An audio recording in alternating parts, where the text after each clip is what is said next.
여러분 요즘에 잘 지내고 계신가요? 예. 날마다 마음속에서 여러분 어떤 생각이 가장 많이 떠오르던가요? 혹시 좀 짜증이 나거나 불평이 많은 경우도 있을 거고, 어떤 분은 늘 눈만 뜨면 감사가 있는 분도 있을 겁니다. 근데 제가 예측하기는 눈 뜨면서부터 그냥 감사하는 사람은 별로 많지 않고, 이만저만 불평하거나 아니면 생각 없이 사는 분이 흔히 많을 거다고 생각이 들어요. 여러분 어디에 속한지 본인이 진단해 보시기 바랍니다. 어쨌든 하나님 보시기에 가장 선하고 축복될 만한 사람, 기억될 만한 사람은 그냥 어떤 상황이든 상관없이 늘 감사로 고백이 되는 사람이라고 확신합니다. 때로는 큰 은혜를 주셨는데 감사를 소홀히 여기고 반응하지 못하면 주신 축복도 사라질 수가 있습니다.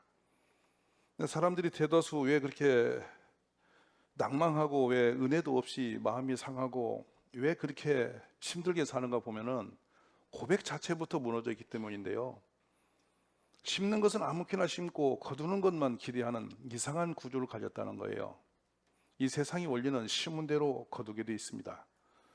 오늘의 우리의 모습은 과거에 내 삶의 열매를 맺고 있는 거예요. 오늘 또 제대로 심지 못하면 앞으로도 좋은 일이 안 일어나죠. 그러니까 결국엔 오늘로 끝나는 게 아니고 미래를 만드는 작업이라는 거예요. 끊임없이 선을 갈려가는데 여러분이 지금부터 하루하루를 늘 감사할 수 있는 마음으로 한번 지탱해 보시기를 간절히 바랍니다.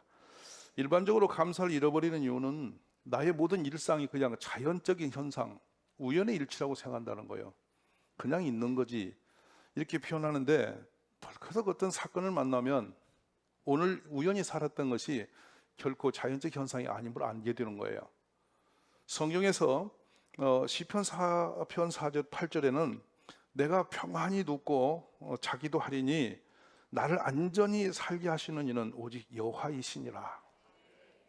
결국 우리가 하루 눈 뜨고 별일 없이 살아가는 것도 하나님의 은혜였다는 거예요. 둘째로 우리가 감사를 제대로 모르는 것은 내 능력과 힘으로 살았다고 생각한다는 거예요. 신명기에서 우리 하나님이 가난한 것도 우리들이 병든 것도 염려를 안 하세요. 근데 가장 염려되는 게 하나 있는데 너희가 먹어서 배부를 때라고 했어요. 어느 정도 성공궤도에 들어갔을 때 그때가 위험하다는 거예요. 그래서 뭐라 말씀하냐면 놀랍게도 우리는 성공이라고 생각한 그 부분이 얼마나 무서운 함정이 있느니 너가 마음에 생각하기를 내 능력과 내 손의 힘으로 내가 이 재물을 얻었다 말할 것이다. 내가 뭔가 이루었어 라고 생각할 때 위험하다는 거예요. 우리가 성경에 나오는 인물 중에 히스기야 임금이 심각하게 무너진 때는 어떤 위기 속에서가 아니었고 사내립을 이기고 난 뒤였어요. 성공된 후에 그의 마음이 걷잡을 수 없이 높아지는 거예요. 그것이 이 히스기야 임금의 치명적인 문제가 됩니다. 여러분은 지금 어디 선에 있는지 우리 자신을 돌아보시기를 바랍니다. 그리고 우리가 또 감사하지 못하는 것은, 불평이 자꾸 나올 수 있는 상황이 되는 것은 내가 나름대로 열심히 살았는데 왜 이렇게 되지? 이런 부분이에요. 현재 나타난 현상 자체가 못마땅하니까 마음이 상한다 이거예요. 내가 애를 이렇게 안 길렀는데 왜 애가 이렇게 생겼어?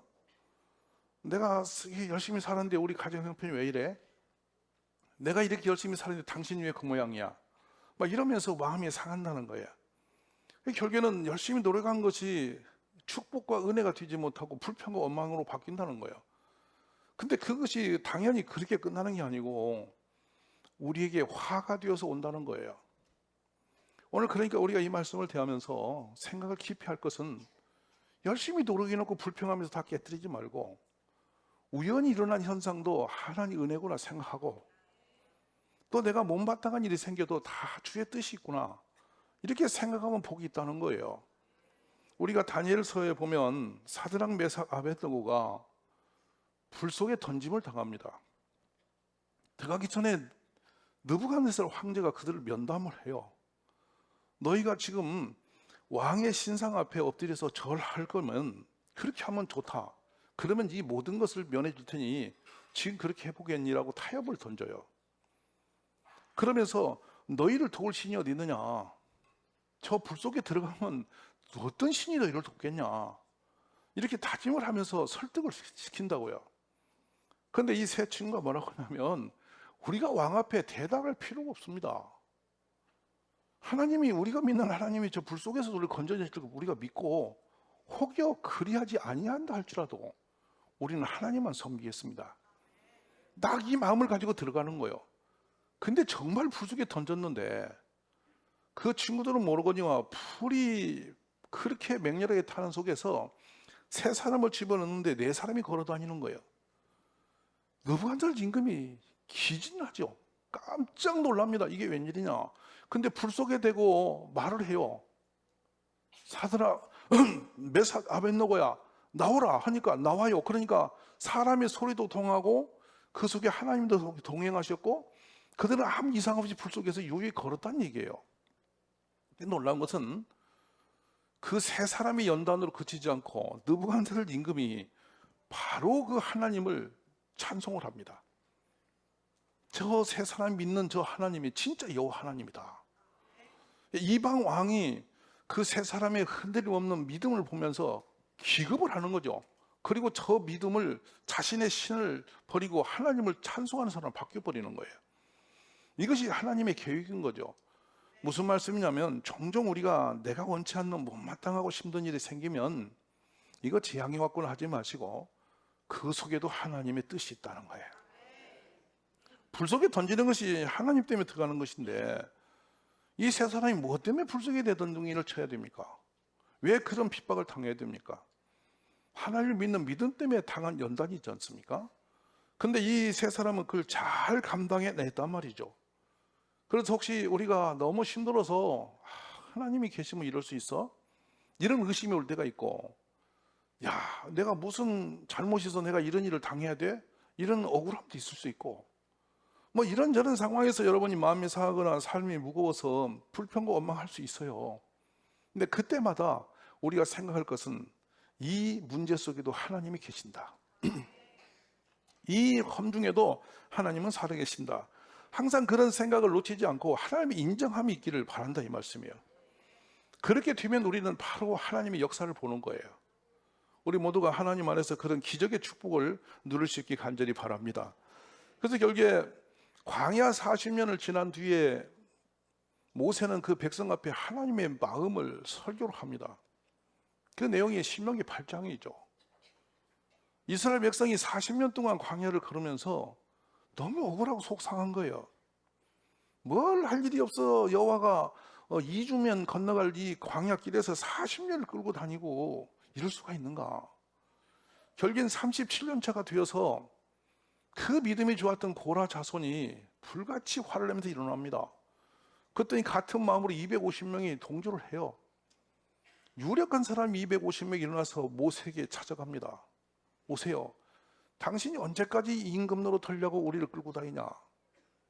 언제까지 광야에서 뺑뺑이 돌릴 것이냐? 오늘말로 말하면 지겹다. 이제 당장 때려치라. 여호와 하나님이 계신다. 그래, 당신하고만 말하냐? 우리하고도 말하지 않냐? 이러면서 모세를 대적한단 말이죠. 그때 우리는 성경을 보면은 야, 이 사람들 잘못 가네. 결론적으로 이해를 하지만은 그 입장으로 들어가 보면 충분히 그보다 더한 불평이 우리 속에 있을 수 있어요. 근데 그 광야길을 당시에는 분명히 기록은 후에 기록되지만 40일의 믿음 없는 정탐 때문에 일어난 사건이었잖아요. 그래서 그렇게 됐다는 것을 인정하고 사는 백성은 한 명도 없었어요. 근데 훗날에 이제 다 그 길을 마치면서 모세를 통해서 하나님이 선포하시면서 뭐라고 하시냐면, 너희 조상들도 알지 못하던 만나를 광야에서 내게 먹이셨나니 이는 다 너를 낮추시며 너를 시험하사 마침내 내게 복을 주려 하심이었다. 그러니까 어떤 내가 상상하지 못하는 시련이, 고난이 내 삶에 덮치고 온다면 이것도 하나님이 잘 믿음으로 감당해내면 마침내 어느 정점에 다르면 하나님이 복을 주려고 하시는 거다고. 그러니까 힘들어도 오늘 여러분이 고난한 길을 걸어가고 있으면 이 건너 너머에는 하나님 복 주심이 있겠다, 이런 소망을 가지시라 이 말이죠. 결국에는 좋은 일이든 나쁜 일이든 내가 뭐 원하든 원치 않든 간에 불평으로 바꾸지 마시고 어떤 상황이 드든지 하나님 인정하면서 그래, 하나님 뜻이 있으시겠지, 또 내가 감사함으로 이걸 이겨내자, 이런 결단이 있으면 복된 사람이 된다는 말씀이에요. 앞으로 우리 모두가 그런 분이 되시기를 주의 이름으로 간절히 축복합니다. 그렇습니다. 하나님은 우리를 사랑하심으로 때로는 망칠 일도 하시고요, 정으로 쪼이기도 하시는 거예요. 불 속에 넣기도 하고 우리를 물 가운데 걷기도 하신다는 거죠. 사자굴같이 험한 길에 우리를 넣으시기도 하시는 겁니다. 그런데 우리는 왜 이 길이냐 묻지만 하나님 보시기에는 가장 안전하고 그 길이 우리를 온전케 하는 길임을 아시기 때문에 우리를 그렇게 가게 하시는 거죠. 때로는 그렇죠. 왜 내가 이런 일을 해야 되냐고, 왜 내가 이런 가정에서 살아내야 되냐고, 왜 우리 집이 꼭 이래야 되느냐고 여러분이 막 속에서 불화가 날 때도 있을 거예요. 그렇지만 지금 이 모습이 하나님의 계획 속에 있음을 인정하시면 감내할 수 있는 축복이 있으리라고 믿습니다. 우리 주님이 때로는 우리가 알지 못하는 험한 길을 많이 가게 하세요. 돌아보니 이 말씀을 준비하며 저 생각을 해봤어요. 왜 그렇게 험한 일이 많았지? 왜 이렇게 힘든 일이 늘 있는 거지? 또 어떤 가정을 보면 야, 이건 뭐 목사가 아니라 누구라도 못 이기겠다. 어떤 재앙이 환란이 오면요, 막 연타로 치듯이 들어오거든요. 어떻게 저렇게 견딜 수 있어? 한두 번도 아니고 해를 지나서 몇 년 동안 하더니 또 터졌네, 막 이런 경우도 있어요. 그러면 언뜻 머리에 생각하는 것이 제대로 맞는 건가? 이런 생각이 들 만큼 불안할 때가 있어요. 근데 한편은 또 생각하죠. 얼마나 하나님 보시기 안 좋았으면 저렇게 때리셔서 지금 정신 차리게 하시는가? 또 이런 이상한 생각도 하게 되고 복잡해요. 근데 어떤 것도 답은 아니었어요. 한 가지 답은 죽음 앞에서도 감사하자. 감사보다 강한 능력은 없어요. 오늘 우리 가족들이 어떤 경우에 있든지 여러분 모두가 감사의 능력을 회복하기 바랍니다. 어떤 이들은 조롱과 채찍질 뿐 아니라 결박과 옥에 갇히는 시련도 받았으며 돌로 치는 것과 톱으로 켜는 것과 시험과 칼로 죽임을 당하고 양과 염소의 가죽을 입고 유리하여 궁핍과 환난과 학대를 받았으니, 히브리서 11장에서 믿음의 선지들이 당했던 역사를 이렇게 표현하는 거예요. 믿음 하나 지키는 것이 그렇게 어려웠는지 돌에 맞고 톱으로 몸을 켜서 죽기도 하고 칼로 찔려 죽기도 하고 양과 염소의 가죽을 입혀서 저 광야에서 아무것도 소망이 없는 곳에 버림당하기도 하고 가난하고 헐벗고 굶주림을 학대를 받으며 살았다는 거예요. 근데 성경은 이런 표현하세요. 시험을 참는 자는 복이 있나니 이는 시련을 견뎌낸 자가 주께서 자기를 사랑하는 자들에게 약속하신 생명의 면류관을 얻을 것이기 때문이라. 일상의 고통들을 결론적으로 가면 이것이 생명의 면류관과 이어지는 축복이 있다는 것을 말씀하시죠. 그런데 문제는 오늘 내 앞에 있는 고난이 너무 크다는 거예요. 이 고난이라는 게 시원합니다. 저쪽에서 뭐나 힘들어 하는데 그 남의 일은 아무리 힘들어도 별거 아닌 것처럼 보이는데 내 앞에 작은 일이 왜 이렇게 크게 느껴지는지 모르겠어요. 내 문제가 되면 문제가 커지는 거고 힘들어지는 거예요. 오늘 여러 상황에서 어떤 고난이 있을지라도 여러분 그 고난과 시련들을 감사로 이겨내는 축복이 있기를 바랍니다. 여러분 총알 속에서 사는 게 좋아? 그냥 총 안 맞고 사는 게 좋아? 그냥 오늘 아무 일 없는 이것이 감사 중에 감사한 날이라는 거야. 근데 하나님이 그걸 모르니까 연단을 하시고 불 속에 넣으시고 우리를 지켜보시는 과정을 겪게 하신다는 거예요. 저는 오늘 우리가 하나님 아무 일 없이 감사하게 하소서, 오늘 이 아침에 이렇게 우리가 아무 일 없이 이곳에 있는 것을 감사하게 하소서, 이런 고백이 우리에게 있기를 원한다는 거예요. 그러면서 여러분이 그 보석 중에 진주라고 하는 보석을 알 거예요. 저는 그거를 이렇게 양식하는 곳을 제가 봤어요. 생조개를 열어서 그걸 홈을 팝니다. 날카로운 칼 끝을 넣어서 파서 거기다가 돌 같은 걸 하나 넣어요. 그리고 놓아요. 그러면요 조개가 물을 퍽퍽 내서 엄청 괴로워해요, 조개가. 근데 그 조개를 넣어놓고 이게 큰 어망에 넣고 관찰하는 거예요. 이것이 1년, 2년, 3년, 4년, 5년 지나는 과정에서 중간에 그걸 꺼내서 다시 봅니다. 쓸만하게 컸나? 조개 입장에서 얼마나 힘들겠어. 근데 조개의 그 아픔의 상처를 자기 안에서 어떤 분수물을 내서 그걸 자꾸만 이렇게 자극을 줘서 감싸주면서 생존 능력으로 씨름하다 보면 그 보석이 그렇게 아름답게 만들어진다는 거예요. 그러니까 우리 하나님은 우리가 보석처럼 되는 과정을 아시는 거지. 우리가 연약하고 형편없이 흔들려 있는 사람인데 시련과 연단을 통해서 점점 강하게 되고 온전케 됨을 아시는 거야. 그래서 또 이런 표현해요. 이 성경학자들은 시련이 클수록 당신은 보배로운 사람이 될 확률이 크다고. 근데 저는 여기서 아멘은 안 싫어. 그냥 큰 시련 없이 무난히 살고 싶어. 아마 그런 게 여러분 오게 될 거예요. 여러분, 그러나 연단의 과정을 통해서 우리가 정금이 되는 거예요. 시련이 올지라도 내가 만들어서 선택할 권한은 없으니까 하나님께 그냥 감사하심이 있기를 간절히 바랍니다. 그렇습니다. 우리가 모든 걸 보면 감사할 것 뿐인데요. 어느 날 그런 거 있잖아요. 제가 만났던 한 이제 세상을 떠나셨습니다마는 본인의 이름을 쓰지 못하는 할머니세요. 장례식 마당에서 털커덕 만났는데 피가 헉 쏟아오던 날이었어요. 근데 목사님이 그 목회를 실패하고 처가에 오셔서 이 뇌출혈로 한밤에 세상을 뜨셨었어요. 그 마당에서 만난 할머니 얘기예요. 처음 만났을 때 이분이 오른팔을 쓰지 못했습니다. 왜냐하면 호미 하나로 내 자녀를 양육하기 위해서 땅 한 평 없이 남의 처녀 밑에서 이렇게 천막 같은 거, 움막 같은 데 들어가서 애를 키우면서 살아냈는데 남편 20대 세상을 떠난 거예요. 호미 하나를 들고 품삯으로 인생을 버텨온 분이란 말이에요. 근데 손이 가죽처럼 거칠었어요. 근데 이 양반은 이 성경을 일자도 모르는 거예요. 그것도 모르고 제가 큰 걸 성경을 사드렸던 거예요. 훗날 제가 참 미안했어요. 근데 큰 성경을 이만큼 부풀어 써는 날 보니, 그래서 이게 왜 그랬어요? 그랬더니 그 거친 손으로 성경 글자를 모르니까 손으로 밤을 세워서 힘들면 이 넘기면서 울면서 성경을 손으로 만진 거예요. 읽을 수 없으니까 손으로 만지면서 성경 말씀을 자꾸 혼자 그냥 생각 없이 하나님 말씀을 그렇게 자기 나름 그렇게 가까이 했던 거예요.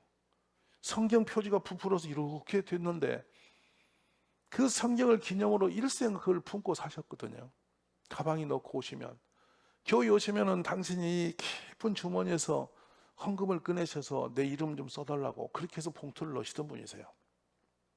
그분께서 그 묘연을 해서 저한테, 남편이 세상을 떠났는데 엄마 배고파하던 아들이 굶어서 한 명 죽더라는 거예요.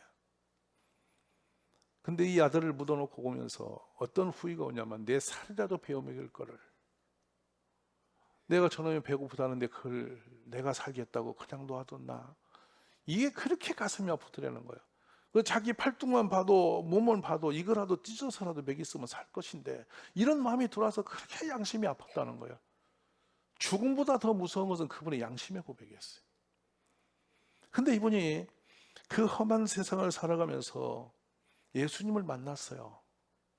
만났는데 시계를 볼 줄 모르세요. 저녁 7시 예배에 시간이 돼서 제가 모시러 가면 어디 있는지 볼 수가 없어. 귀도 어두우셔서 듣지도 못하셔.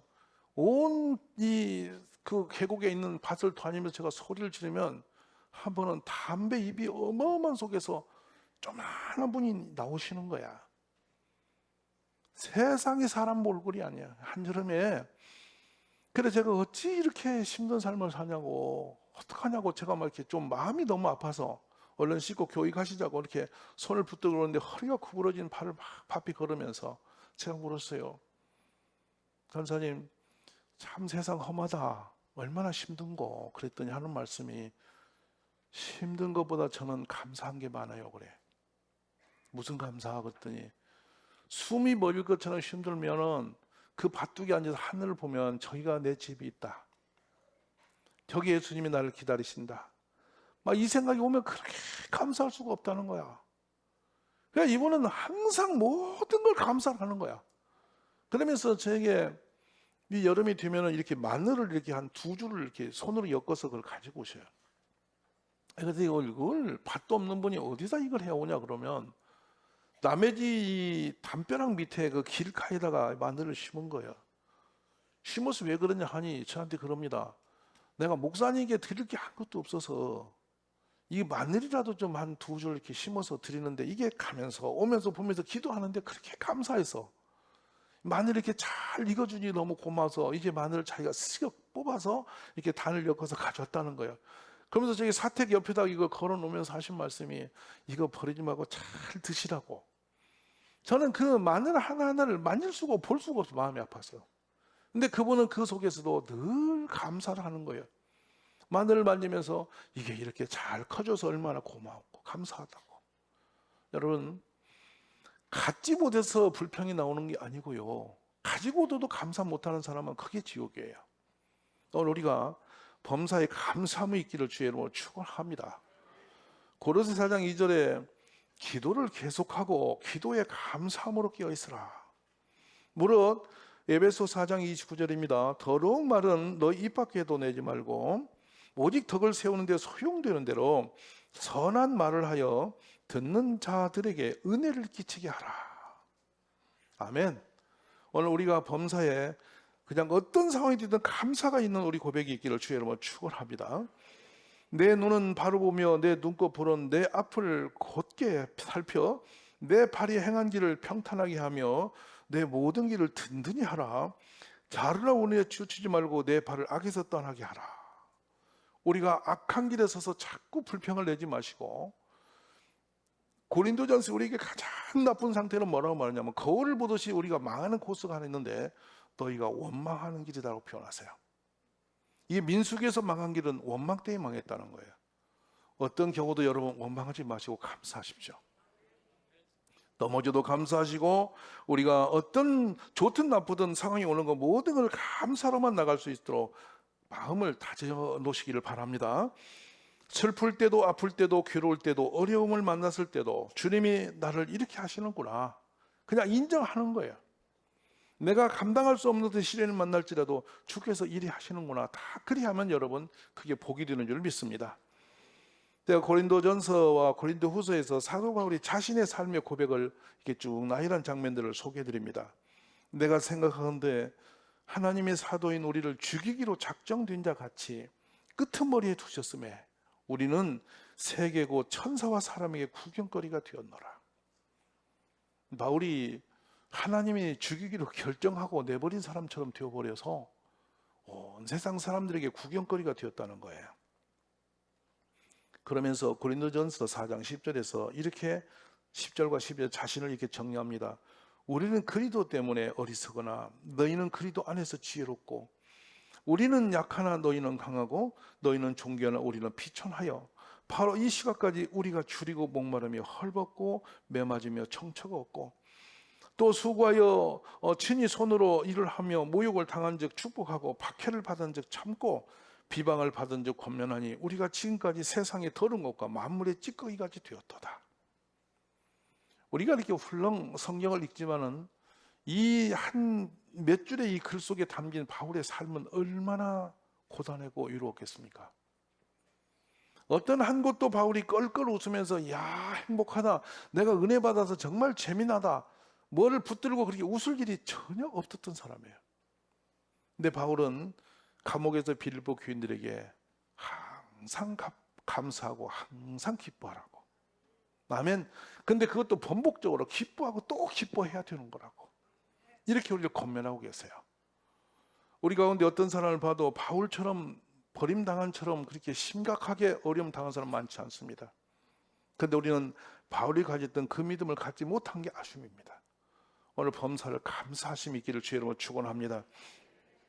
스스로 고린도후서에서 바울은 이렇게 정리를 해요. 무명한 자 같으나 유명한 자요, 죽은 자 같으나 보라 우리가 살아있고, 징계를 받는 자 같으나 죽임을 당하지 아니하고, 근심한 자 같으나 항상 기뻐하고, 가난한 자 같으나 많은 사람을 부유하게 하고, 아무것도 없는 자 같으나 모든 것을 가진 자로다. 우리가 사방으로 우겨쌈을 당하여도 쌓이지 아니하며, 답답한 일을 당하여도 낙심치 아니하며, 박해를 받아도 버림받지 아니하며, 거꾸로 때림을 당하여도 망하지 아니하고, 우리가 항상 예수의 죽음을 몸에 짊어짐은 예수의 생명이 또한 우리 몸에 나타나게 하려 함이라. 자, 오늘 우리 이 귀한 말씀이 저와 여러분에게 이렇게 고백이 되어지기를 주의 이름으로 축원합니다. 어떤 상황도 여러분 원망으로 바꾸지 마시고 불평으로 바꾸지 마세요. 그리고 어려워도 감사하십시오. 감사하시면 그 환경이 나를 더 복된 길로 인도하게 될 줄로 믿습니다.